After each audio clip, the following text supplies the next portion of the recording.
یا ایھا الذین آمنوا اتقوا یا ایھا الذین آمنوا اتقوا اللہ وذروا ما بقی من الربا ان کنتم مؤمنین فإن لم تفعلوا فأذنوا بحرب من اللہ ورسولہ وإن تبتم فلکم رؤوس اموالکم لا تظلمون ولا تظلمون۔ جو لوگ سود کھاتے ہیں تو وہ قبروں میں سے اس طرح حواس باختہ اٹھیں گے کہ جیسے کسی کو جن نے لپٹ کر انہیں دیوانہ بنا دیا ہو۔ یہ سزا اس لیے ہوگی کہ وہ کہتے تھے کہ جناب تجارت کرنا بھی تو نفع کے لحاظ سے ویسا ہے، تو ایسے ہی سود بھی بالکل تجارت کو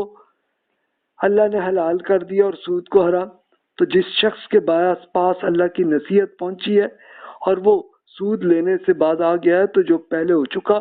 اس کا تو ہو گیا، اور قیامت میں اس کا معاملہ اللہ کے سپرد ہے۔ اور جس نے دوبارہ سود لینا شروع کیا تو اسے ایسے لوگ جہنمی ہیں اور وہ ہمیشہ جہنم میں جلتے رہیں گے۔ اللہ سود کو نیست و نابود یعنی بے برکت کرتا ہے اور خیرات کی برکت کو بڑھاتا ہے، اور اللہ کسی ناشکرے گنہگار کو دوست نہیں رکھتا۔ جو لوگ ایمان لائے، نیک عمل کرتے، نماز پڑھتے اور زکوٰۃ دیتے رہے تو انہیں ان کے کاموں کا صلہ اللہ کے ہاں ملے گا، اور قیامت کے دن انہیں نہ کچھ خوف ہوگا اور نہ وہ غمناک ہو سکیں گے۔ اہل ایمان اللہ سے ڈریں، اگر ایمان رکھتے ہیں تو جتنا سود باقی رہ گیا اسے چھوڑ دیجیے، اگر ایسا نہ کریں تو آپ کے لیے وارننگ کر دیتے ہیں کہ اگر کہ آپ اللہ اور رسول سے جنگ کرنے کے لیے تیار ہو جائیں، اگر آپ توبہ کر لیں اور سود کو چھوڑ دیں تو آپ کو اپنے اصل رقم لینے کا حق ہے، نہ آپ کسی پر ظلم کریں اور نہ ہی کوئی آپ پر ظلم کرے۔ تو یہ دیکھیں انٹرسٹ کی وجہ سے ہی لوگ قرض پورا نہیں کر پا سکتا تھا اور اس میں پھر وہ غلامی بنتی تھی، تو اللہ تعالیٰ نے یہ بتا دیا انٹرسٹ تو اللہ کے حضور حرام ہے، اور تورات میں بھی اللہ کا یہی حکم ہے اور قرآن میں بھی اللہ تعالیٰ نے کیا، اور پھر اللہ تعالیٰ نے فائنل یہ کر دیا کہ آپ کی جنگ کے لیے تیار ہو جائیں، اس لیے کہ ابھی بھی آپ اگر یہ سود لینا چاہ رہے ہوں گے تو پھر اللہ اور اس کے رسول باقاعدہ ایک پولیس ایکشن کرنے کے لیے تیار ہیں، کریں گے۔ لیکن پریکٹیکلی پورے عرب میں سارے قبیلوں نے ایمان قبول کر لیا تھا اور انہوں نے مان لیا ٹھیک ہے جی ہم اب سود نہیں لیں گے، تو رسول اللہ صلی اللہ علیہ وسلم کو پھر یہ پولیس ایکشن کی ضرورت ہی نہیں پڑی۔ اب یہ ہوا تھا کہ رسول اللہ صلی اللہ علیہ وسلم نے اپنے آخری حج میں ایک باقاعدہ یہ اعلان بھی اس کا کیا تھا اور یہ فرمایا تھا کہ سب سے پہلے میں ان لوگوں کا انٹرسٹ کینسل کرتا ہوں کہ جو میرے رشتہ دار ہیں، ان کا پہلے کیا تھا، پھر اس کے بعد باقی سب کے لیے آپ نے وہ کیا۔ پھر اللہ تعالیٰ نے مزید یہ دیا کہ اچھا رہ گیا اب وہ باقی جو اوریجنل کیپٹل کسی نے قرض لیا ہوا اس کا کیا کریں، تو اللہ تعالیٰ نے اس میں فرما دیا وَإِنْ كَانَ ذُو عُسْرَةٍ فَنَظِرَةٌ إِلَى مَيْسَرَةٍ وَأَن تَصَدَّقُوا خَيْرٌ لَكُمْ إِن كُنتُمْ تَعْلَمُونَ۔ اور اگر قرض لینے والا تنگ دست ہو تو اسے آسانی کے لیے حاصل ہونے تک مہلت دو،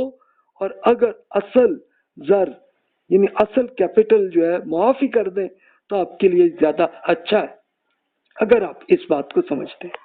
تو اللہ تعالیٰ نے یہ بتا دیا کہ بھی قرض آپ نے اگر کسی کو دیا اور وہ واقعی سچ مچ وہ آدمی مشکلات میں ہے تو پھر آپ مہلت دیں، اور زیادہ اچھا آپ کے لیے ہے کہ آپ وہ اس کریڈٹ بھی جو آپ دے چکے تھے اس کو بھی معاف کر دیں، تو اللہ آپ کے لیے زیادہ اچھا اجر دے گا۔ اب یہ تو اللہ تعالیٰ کا حکم تھا، اب اس پہ عمل کیا ہوا اس کے لیے آپ یہ دیکھیں کہ ابو ہریرہ رضی اللہ عنہ بیان کرتے ہیں کہ نبی کریم صلی اللہ علیہ وسلم نے فرمایا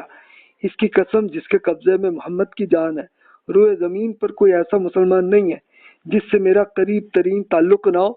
آپ میں سے جو شخص کے ذمے قرض یا اور کوئی ادائیگی اور وہ فوت ہو جائے تو میں اس کا ذمہ دار ہوں۔ آپ میں سے اگر کوئی مال چھوڑ کر میرے تو وہ اس کے وارثوں کا ہے۔ یعنی رسول اللہ صلی اللہ علیہ وسلم نے اس کو پھر یہ کیا کہ بھئی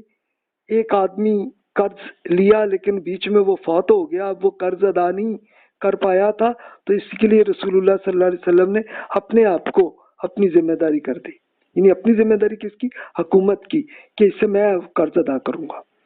تو رسول اللہ صلی اللہ علیہ وسلم نے یہی کیا کہ جو بھی جس کا قرض بھی ہوتا تھا تو اس کو رسول اللہ صلی اللہ علیہ وسلم اپنے حکومتی فنڈ بیت المال جس میں زیادہ تر زکوٰۃ صدقات ہوتے تھے تو وہ انہی کے قرض کی پیمنٹ کر دیتے تھے اور یہ معاملہ ختم ہو جاتا تھا۔ اچھا، غربت کے باعث اپنی ذات یا اولاد کو فروخت کرنا تو یہ تو بائی ڈیفالٹ ہی حرام عمل تھا، اور اس کے لیے پریکٹیکل رسول اللہ صلی اللہ علیہ وسلم نے یہ کیا تھا زکوٰۃ کا سلسلہ، تاکہ غربت ہی ختم ہو۔ یعنی جو لوگ بھی مشکلات میں آتے تھے فائنینشلی تو ان کو ان کی دیتے تھے۔ اور پھر رسول اللہ صلی اللہ علیہ وسلم نے یہ کام بھی کیا کہ بہت ساری زمینیں اس کے لیے کیا کہ بھی اس کے لیے کوئی ایگریکلچر نہیں ہو رہی تو اس کے لیے اپنے لوگوں کو دی زمین کے بھی آپ اس کو کریں ایگریکلچر، تاکہ آپ کی آمدنی آتی جائے اور آپ کو مقروض ہونا ہی نہ پڑے۔ پھر عمر رضی اللہ عنہ کے زمانے میں یہ دیکھ لیجئے کہ لوگ خیرات کی رقم لے کر ان افراد کو ڈھونڈتے تھے کہ یار کسی کے کوئی فائنینشیل مشکلات ہے میں اس کو رقم تو دوں، لیکن کوئی ایسا آدمی ملتا نہیں تھا۔ اب لوئس برنارڈ صاحب نے جو مسلمانوں کی ہسٹری پہ جو کام کیا، ریسرچ انہوں نے کی، تو وہ کیا فرماتے ہیں؟ The enslavement of free Muslims was soon discouraged and even eventually prohibited.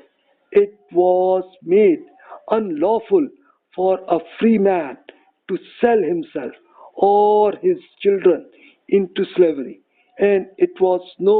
longer permitted for freemen to be enslaved for either debt or crime, as was usual